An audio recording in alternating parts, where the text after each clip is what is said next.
Friends, நமக்கு receive ஆகிற WhatsApp notification மெசேஜில் எந்த ஒரு டியூன் சவுண்டும் கேட்கலன்னா இந்த ப்ராப்ளத்தை எப்படி சால்வ் செய்ய முடியும்னு இந்த வீடியோவில் பார்க்கலாம்.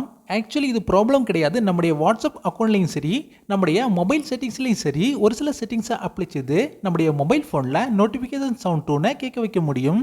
அதற்கான செட்டிங்ஸ் என்ன, ஃபாலோ செய்ய வேண்டிய ஸ்டெப்ஸ் என்ன, இந்த வீடியோவில் ஃபுல் டீட்டெயிலாக பார்க்கலாம். வீடியோ யூஸ்ஃபுல்லாக இருந்தால் ப்ளீஸ் வீடியோக்கு லைக் போடுங்க. நம்ம சேனலில் அப்டேட் ஆகிற ஒவ்வொரு useful and important video miss ஆகாமல் கிடைக்க இந்த சப்ஸ்கிரைப் பட்டனை கிளிக் செய்து சப்ஸ்கிரைப் செய்யுங்க. கூடவே இந்த பெல் பட்டனை கிளிக் செய்து ஆல் இந்த ஆப்ஷனை செலக்டடாக வைங்க. ஓகே, இப்போ வாட்ஸ்அப் நோட்டிஃபிகேஷன் மெசேஜ் டியூனை நம்முடைய மொபைல் ஃபோனில் கேட்க வைக்கிறதா இருந்தால் ஃபர்ஸ்ட் மொபைல் ஃபோனில் வாட்ஸ்அப் அப்ளிகேஷனை ஓப்பன் செய்யலாம். நெக்ஸ்ட் இந்த வாட்ஸ்அப் ஹோம் பேஜில் டாப் ரைட் ஆஃப் கார்னரில் இருக்கிற இந்த 3 டாட்டை செலக்ட் செய்து கீழ்ப்பக்கம் இங்கே இருக்கிற செட்டிங்ஸ் இந்த ஆப்ஷனை ஒரு முறை செலக்ட் செய்யலாம். நெக்ஸ்ட் இந்த செட்டிங்ஸ் பேஜில் நோட்டிஃபிகேஷன் இந்த ஆப்ஷனை ஒரு முறை செலக்ட் செய்யலாம். நெக்ஸ்ட் இந்த நோட்டிஃபிகேஷன் பேஜில் முதலாவது இருக்கிற கன்வர்ஷன் டியூன் இந்த ஆப்ஷன் டிசேபிளாக இருந்தால் ஃபர்ஸ்ட் எனபிள் செய்துக்கோங்க. நெக்ஸ்ட் மெசேஜ் நோட்டிஃபிகேஷன் டியூன் இந்த ஆப்ஷனை ஒரு முறை செலக்ட் செய்து நோட்டிஃபிகேஷன் டியூன் நன்னில் இருந்தால் டிசேபிள் செய்துவிட்டு பை டிஃபால்ட்டாக இருக்கிற இதில் ஒரு டியூனை செலக்ட் செய்து ஓகே செய்துக்கோங்க.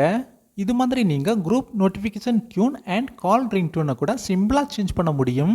ஓகே, இப்போ இந்த செட்டிங்ஸை உங்களுடைய வாட்ஸ்அப் அக்கௌண்ட்டில் அப்ளை செய்த பிறகு உங்களுடைய மொபைல் ஃபோனில் வாட்ஸ்அப் மெசேஜ் நோட்டிஃபிகேஷன் டியூன் கேட்கலன்னா இன்னொரு செட்டிங்ஸையும் பார்க்கலாம். ஃபர்ஸ்ட் நம்முடைய மொபைல் ஃபோனில் மொபைல் செட்டிங்ஸை ஓப்பன் செய்து டாப் சைடில் இருக்கிற இந்த சர்ச் பாரில் டைப் செய்யலாம் நோட்டிஃபிகேஷன். இப்படி சர்ச் பாரில் நோட்டிஃபிகேஷன் டைப் செய்யும்போது கீழ்ப்பக்கம் சஜெக்ஷனில் நோட்டிஃபிகேஷன் வால்யூம் நேமில் ஒரு ஆப்ஷன் ஷோ ஆகும்.